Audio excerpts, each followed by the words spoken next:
Hello and welcome to part 3 of your chapter 18 lecture.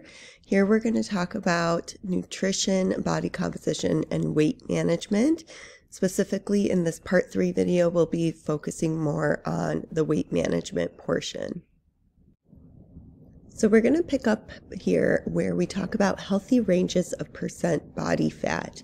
You can see in table 18.7 from your book that we have a range of ages for men and a range of years for women and the body percentage fats that correspond to them. And I also included this image here giving you an idea of what certain body fat percentages look like. And so when we have a young man between 18 and 44 years, we are at a healthy body fat percentage when we are between 8 and 22. At middle age, it's between 10 and 25%, and for elderly, it is 10 to 23. Now you can see that's higher within women just because of the way their body utilizes fat. So from the young adult ages of 18 to 44, they need 20 to 35% body fat. At middle age, we are between 25 to 38%, and the elderly, which are 65 years and up, would be between 25 and 35%. Now, a lot of people want to know, what is the key thing I need to know in order to lose weight? One of those things is that you need to understand your body energy stores. This means that we have to basically be burning more energy, using more energy than we are putting in. And it comes down to the law of thermodynamics. Energy can be transformed from one to another, but we cannot create it or destroy it. So what this means is that when we eat food and we are taking that energy, we're either going to utilize it right away or we have to store it. We cannot get rid of it. And so we can look at this energy balance equation for this. First, we have to take a look at the energy expenditure that our body is contributing. So we do that by taking our REE, the resting energy expenditure that our body experiences, adding it to any physical activity that we do. The E here just means exercise energy expenditure, so basically the same thing as physical activity. And then add it to our thermic effect of food. This is the calories that we're burning just by digesting our food.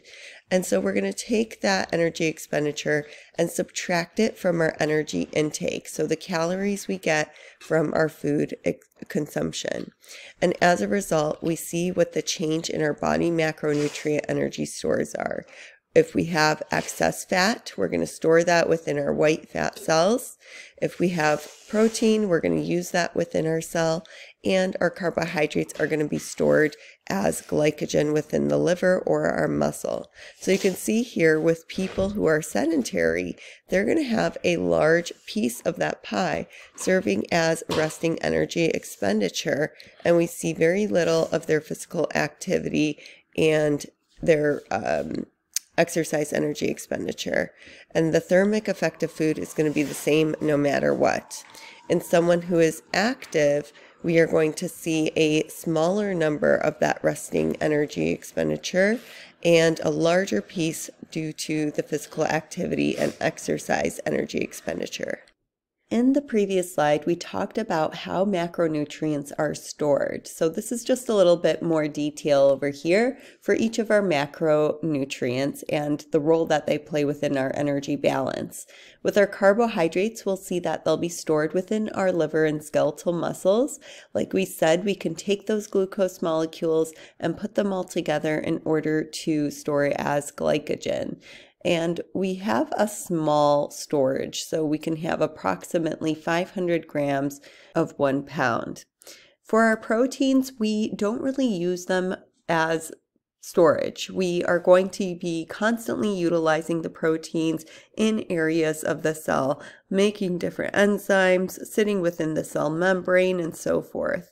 So we don't want to turn to it as our body fuel, and that's why we don't really store it. And then for our fat, we typically are going to store it as our triglycerides within what we call our white adipocytes. So it's these white fat cells. And we actually have different types of fat cells. So we'll start off with our brown adipocytes here. Our brown fat cells, as an infant or a small child, will make up about 6% of our body weight. But as we start to develop and become an adult, we are going to transfer our brown adipocytes into our white adipocytes. And so we really don't have a lot of brown fat in our adult bodies, but we do find it in areas like our fat pads on our shoulders, our upper back, and surrounding our kidneys for cushion.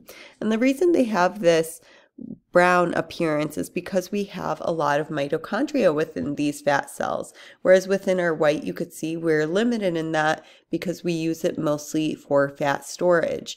Our brown adipocytes are not going to play a role in storing fat. They are really going to be used for increasing the resting energy expenditure, and that helps to increase heat. So instead of storing the fat, we're really just oxidizing the fat, and in that way we're able to release that energy as heat.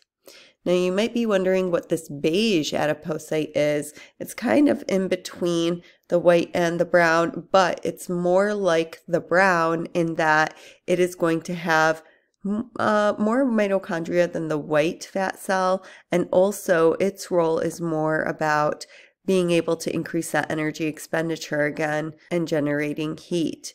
And we see that when we are training, doing some endurance training, that is, we are able to change some of our white fat cells into the beige fat cells. Next, let's shift into weight loss, trying to get rid of that fat, and what the role of diet and exercise plays within it. We clearly know that obesity is increasing around the world and especially in America. And we know that with that obesity, we're seeing all-cause mortality is becoming higher. And we're seeing increased deaths from cardiovascular disease, diabetes, and cancers. And of course, there's all sorts of books and articles that are written on how to successfully lose weight. And they try to explain the science behind their plan, and it's easy, it's simple. You don't even have to exercise. It's all about the diet. But we know that there's a complex mechanism behind weight management. And so that brings us to the popular diet plans out there. We have classified these into 4 classes of diet plans. We've got our low carb diets, which includes things like Atkins diet, South Beach diet, Zone diet, the keto diet. Whereas the low fat diets, that is going to include the Mediterranean and the Ornish diet. And then our high protein diets would include the paleo diet, among others, like the carnivore diet. And then we've got our nutritionally balanced diets with restricted calories. So doing things like Weight Watchers and the Jenny Craig program. So we'll start off with our low carb diets. You may have heard of some of these diets before, but they all kind of have the same concept. They are going to vary depending on how many carbs or what kind of carbs they're going to allow in the plan, but many are going to permit to about 500 to 100 grams of carbs a day. In the keto diet plan, we are going to recommend less than 30 grams per day and have a high fat intake. And some of the other diets are just going to have more of a higher protein intake than they would the fat. And with the zone diet, we're going to prescribe 30 to 40 breakdown of our nutrients, meaning the 30s are for fats and proteins, and the 40 is going to be for our carbohydrates. And we want to keep in mind that our recommended daily allowance for carbs was 130 grams of carbs per day. So this is, of course, lower than that recommendation. So why are low carb diets theorized to promote weight loss? We know that our carbs are going to help increase our blood glucose, and then that causes our insulin to increase, being released from the pancreas. We know our pancreas beta cells make insulin and release it, and then that will help to move that glucose into our cells. We'll also see it's going to promote fat storage in our adipocytes, and it'll block the free fatty acids being released from the fat cells. So our insulin-induced decrease in our circulating free fatty acids is believed to reduce the resting metabolic rate. Conversely, if we're looking at high carb diets, we are going to see an increase in appetite, and we have reduced satiety, meaning that we're going to be more hungry and probably look to eat and consume more calories. Our low carb diets are going to be associated with an increase in fat metabolism and the production of ketones within our liver, which you could see pictured over here. And the high circulating ketones can lower that appetite so that you have a chance of consuming less calories per day. So what are the disadvantages of low carb diets? Well, they're going to typically be high in fat because you need calories somewhere, although that fat is going to keep you more full for a longer amount of time. And also, of course, that would be a benefit, but also the disadvantage here is that it can lead to elevated blood cholesterol.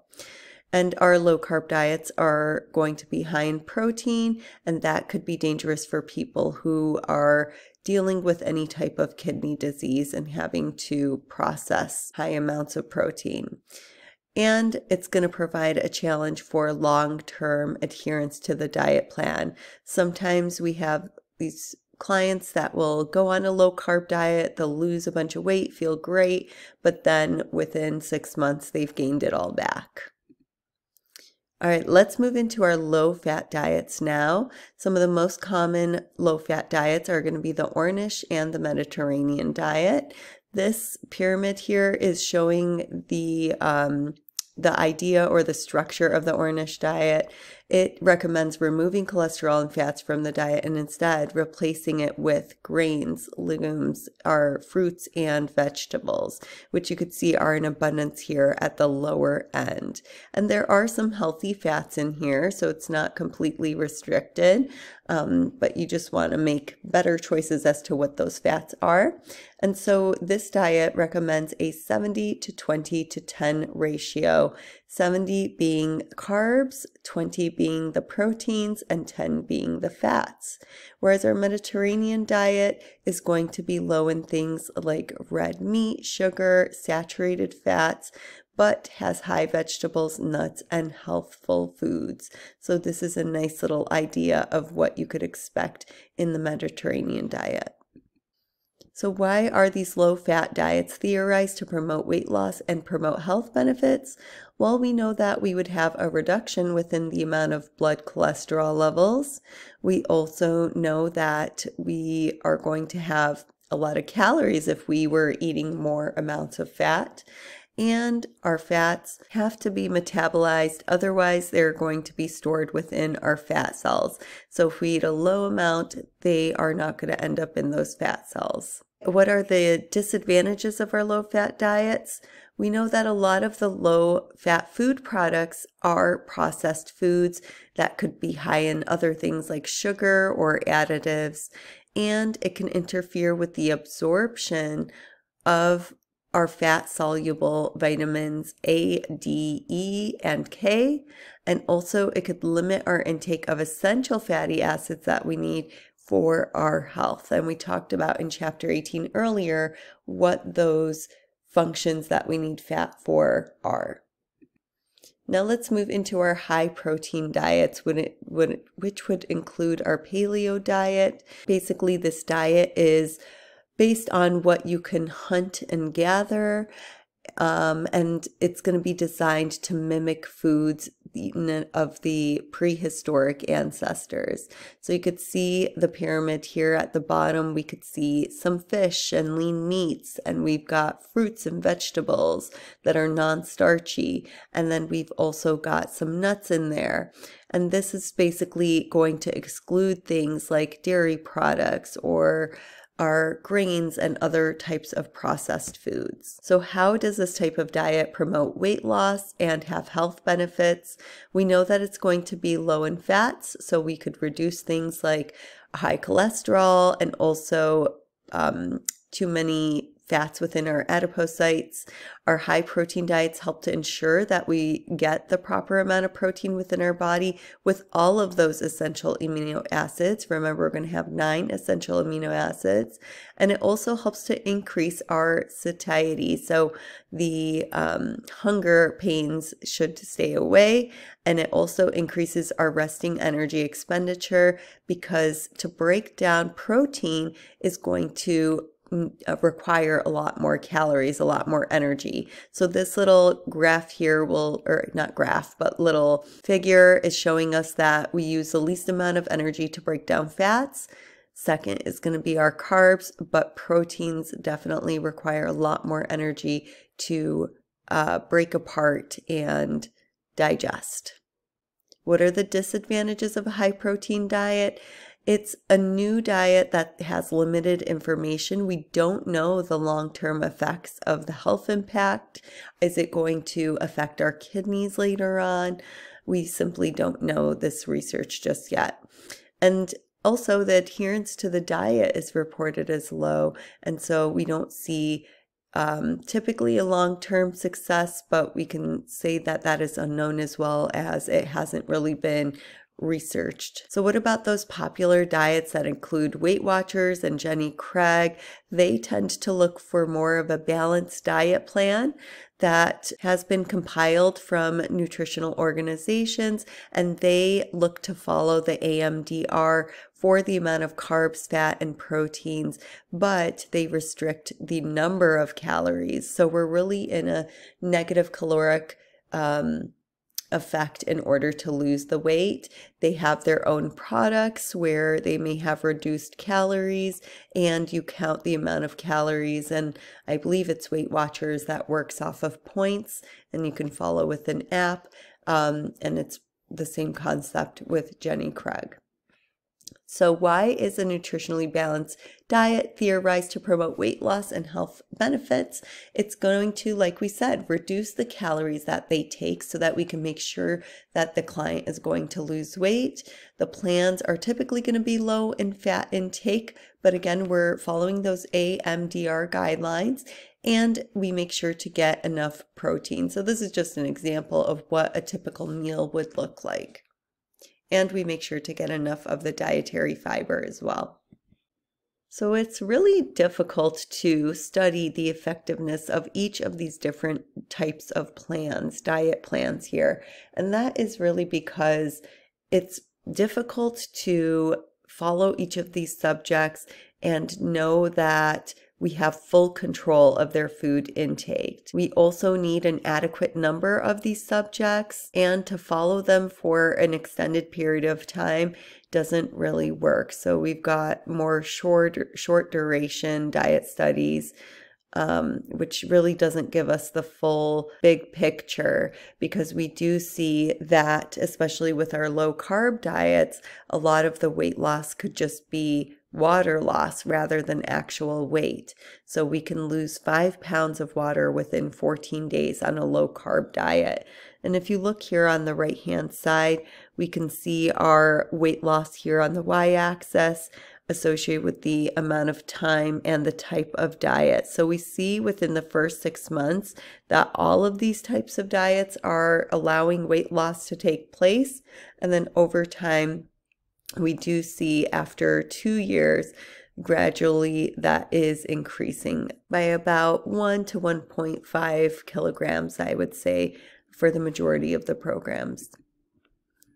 And then here you could see the diets are based on the specific types, even though certain ones are similar, like the Mediterranean and Ornish and Atkins and the Zone are low carb diets. And so we, once again, are going to see weight loss take place within the first couple months, in this case 2 months. And then we see Weight Watchers just kind of steadies and plateaus. With our zone, we see after 4 more months, we're going to see a decrease, but then we end up at the end of the year increasing just a little bit. And same thing with our Atkins. It kind of follows that same pattern, whereas with our Mediterranean, and Ornish, we are going to continually lose weight, but it does happen a little less over time.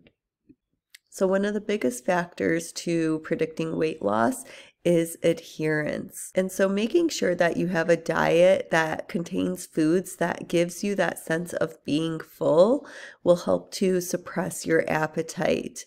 And it may be controversial, but the macronutrient content of the diet does influence satiety. And our adherence to the diet is highest when the eating plan is going to include a variety of food. I know for myself, I need to keep it interesting. I never want to eat the same meals over and over again. And so here is a nice little table from your book that shows you the characteristics of the macronutrients and then which macronutrient has either high, low, or intermediate factors there. So first, the ability to bring eating to an end. With fat, it's pretty low. Protein, it is high. And with carbs, it's kind of in between. Our ability to suppress hunger, we talked about how protein is very high within this, whereas with fat, it is low. And then our energy density, we know that fat is going to be really high, and this correlates with the calories per gram at being 9 versus protein and carbs as being in 4. And our storage capacity, we also know that fat could be stored really easily within the fat cells. Proteins we don't want to store, we want to utilize those. And with our carbs, it's low. We can just mix a little bit of glycogen for our muscles, and we could store glycogen in our liver as well. And lastly, our ability to stimulate its own oxidation. So with fat, this is very poor. With our proteins and carb, it is good. One thing we want to stay away from is losing our lean mass. Our loss of skeletal muscle, which we see pictured over here, this being the beginning stages, but losing that skeletal muscle mass means that we're going to lose strength. And we know that that lean mass is responsible for our resting energy expenditure. So when we lose that fat-free mass, we see a decrease within that resting metabolic rate as well, which is not going to help you lose weight. In fact, it could make you gain weight. And our loss of organ mass can also lead to reduced function within those organ systems. Now this graph here is demonstrating for us that the resting metabolic rate starts to decrease during a diet-induced weight loss that takes place over a span of 2 years. So here we could see that the measurement of the resting metabolic rate at 100 is what their baseline was before they actually started their diet. And then you could see that as the line is approaching 6 months, that the person saw a decrease by 20% in their resting metabolic rate. And so throughout the rest of the period, it is going to steadily decrease. And this is largely due to the fact that the person is starting to decrease in their lean mass. Now, this was a very restricted calorie type of diet. They found that the more severely you cut the calories, the more of a decrease that they found within the resting metabolic rate, and the more that they found a decrease within the lean body mass. And there were also other declines, like within their thyroid hormones, which we said help set that basal metabolic rate. Without that hormone, that rate is going to decrease. And then we also have a decrease within our sympathetic nervous system activity.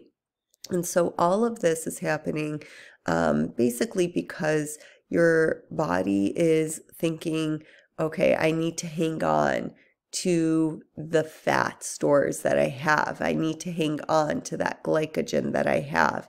And so it starts to decrease its resting metabolic rate in order to contain and not lose what it has. On another note, it is also theorized that your body weight is decreasing, maybe rapidly, and so your body just doesn't have to work as hard. It doesn't need to have a high metabolic rate, and so we're going to see lower metabolic rates because of that. But that is not the goal here, right? So in taking this information and knowing that you want to lose weight, you would want to do it in a progressive type of way that isn't too drastic, to make sure that you hang on to that lean body mass and keep your resting metabolic rate at 100 as much as possible, closer to your baseline of where you started.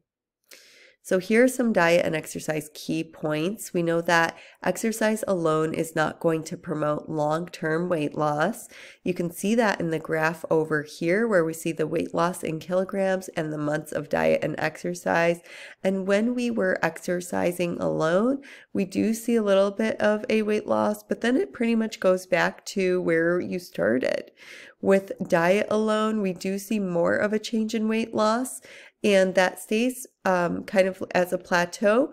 But when you combine both of them, that's when you're going to really see results, and it seems that it stays off much longer. And if we have a bout of exercise, we know that it's going to increase the energy expenditure and our metabolic rate, and can remain elevated for several hours post-exercise so we can continue to burn calories. We also know that resistance training is going to increase our muscle protein synthesis and preserve our muscle mass during the low energy dieting. And here we can see the resting metabolic rates for endurance exercise and resistance exercise during their pre-diet, and then after during post-diet. So we did lose a little bit of that metabolic rate in endurance exercise, but in resistance we actually increased it by a little bit. So what are the 5 steps to achieving a healthy body fat percentage? So the next couple of slides are going to walk through some of the components here. We want to first make sure to measure body composition. I would say the easiest way to do this is to use one of the scales that breaks down your body composition, or using a BIA at a gym or facility that you may already be going to, and then determine if that current percentage body fat exceeds the healthy range. So you can go and revisit table 18.7 to see which range it fits within. And if it is not within the healthy range, then you want to compute weight loss required to reach that healthy range. You want to establish your daily total energy expenditure and then compute the caloric deficit you would need in order to get to your desired body weight. So we are going to use the information gained in steps 1 through 4 here to formulate our plan to lose the desired weight.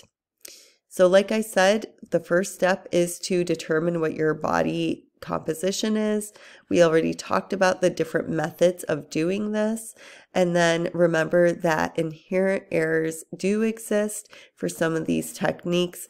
This figure here kind of gives you those percentages. So you kind of got to think what is going to be the most accessible with the least amount of margin of error.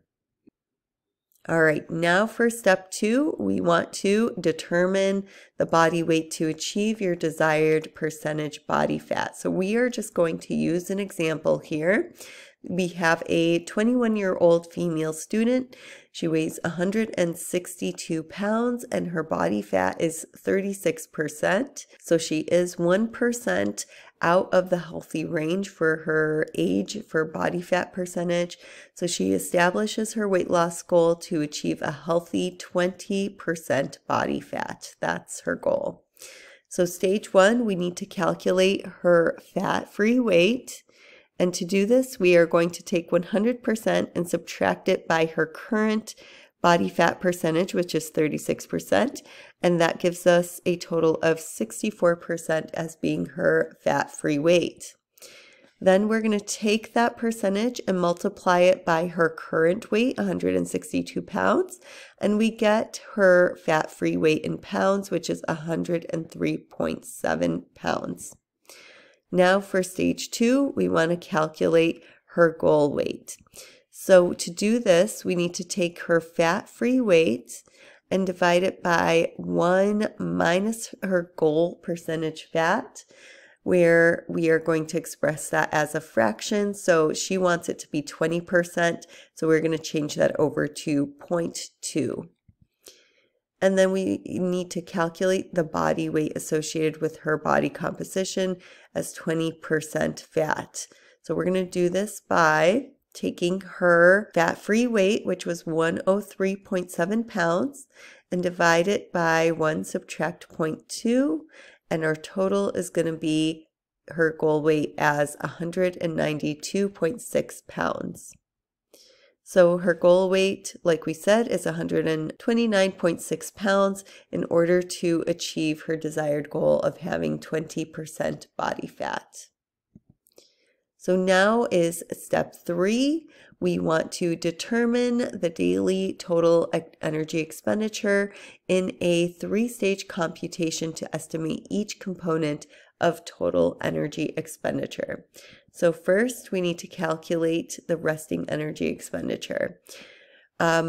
For men, we are going to utilize this equation here, and for women, we can utilize this equation here. Remember that for weight, we do need it to be in kilograms, and for height, we need that to be in centimeters. Now in stage 2, in determining our total energy expenditure, we want to calculate our thermic effect of food. Remember, that is how many calories are we burning to just digest our food. So typically we estimate this as being 10% of our resting energy expenditure plus our physical activity exercise energy expenditure. So for example, if your resting energy expenditure plus your physical activity or exercise energy expenditure is 1800 kcals per day, then your thermic effect of food would be, we'll do the calculation here, 10% times, of course we change that over to 0.1, times 1800 would mean 180 calories. So this is going to be a little different now to calculate this based on if we have a sedentary lifestyle, light activity, moderate activity, or high activity. So we would utilize the 0.15 if we were sedentary, we have a desk job, we don't really work out, and multiply that by your resting energy expenditure. If you're lightly active, meaning you work out or do sports 1 to 3 days a week, then you would use 0.2 times the resting energy expenditure. Moderate activity means that you do exercise or sports on 3 to 5 days a week. So then we would do about 0.25 to 0.3 multiplied by our resting energy expenditure. And lastly, high activity means that you do intense exercise or sports on 6 to 7 days a week. So we use much higher here, a 0.35 to 0.45 times the resting energy expenditure. All right, now we are lastly at stage 4, where we are going to add up the sum of our energy expenditures in these 3 separate components that is going to make up our total energy expenditure. So we take our resting energy expenditure, that thermic effect of food, and then our physical activity and exercise energy expenditure, add them all up and get our total. Now for step 4, we need to determine the caloric deficit that we need in order to achieve our desired body weight. Now, historically, we have really always said 3,500 kcals is going to have to be burned off in order to lose 1 pound of fat. But this rule of thumb isn't always correct for a lot of different reasons, and researchers at NIH developed a simple web-based program in order to calculate the daily energy deficit required to lose a specific amount of fat during a specific time period. So that website is over here for you, so you can always copy and paste it from the PowerPoint in order to take a closer look at this powerful program. All right, we have reached the final step, step 5. We're going to use all the information we used in the previous steps to form our plan to lose our desired weight. And this is going to include to have a reduction within our caloric intake and increase our caloric energy expenditure by exercising. The CDC is going to recommend a max caloric reduction of between 500 to 1,000 kcals per day. I think this really comes down to how many calories are you really consuming every day, and then base that number to choose your caloric reduction. And then ACSM guidelines for exercise weight loss is going to be to do resistance training 3 days a week, along with endurance training most days of the week, so that we can get between 150 to 300 minutes per week of that endurance exercise. So that is it for chapter 18. If you have any questions, please let me know.